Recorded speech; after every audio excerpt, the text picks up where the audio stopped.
So ప్రణాళిక సంఘం అనేది రాజ్యాంగబద్ధ సంస్థ కాదు, చట్టబద్ధ సంస్థ కాదు, శాసన సంబంధం అంటే చట్టబద్ధ సంస్థ కూడా కాదు అది.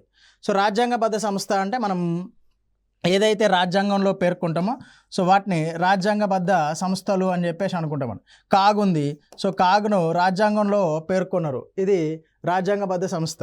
పబ్లిక్ సర్వీస్ కమిషన్స్ ఉన్నాయి, పబ్లిక్ సర్వీస్ కమిషన్స్ అనేవి రాజ్యాంగబద్ధ సంస్థలు. సో ఏదైనా మనకు రాజ్యాంగంలో ఒక ఆర్టికల్ ప్రకారం కనుక పేర్కొంటే దాన్ని రాజ్యాంగబద్ధ సంస్థ అని చెప్పేసి అంటారు. అలా కాకుండా ఏదైనా చట్టపరంగా ఏర్పాటు చేయబడింది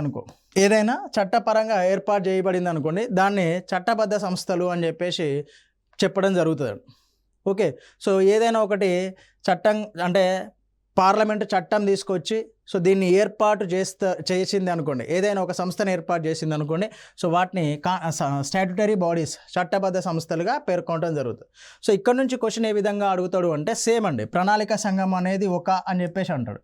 ఇక్కడ నుంచి క్వశ్చన్ అడిగి సో దీన్ని ఈ ఆప్షన్స్ ఇస్తాడు, రాజ్యాంగబద్ధ సంస్థ, చట్టబద్ధ సంస్థ, సో లేక తీర్మానం ద్వారా ఏర్పడిందా అని చెప్పేసి క్వశ్చన్స్ అడగడానికి ఆస్కారం ఉంటుంది ఇక్కడ నుంచి. సో ఇది ఏర్పాటైంది ఎట్లా అంటే తీర్మానం ద్వారా, కేంద్ర మంత్రిమండలి ఒక తీర్మానం ద్వారా ఏర్పాటు చేయడం జరిగింది.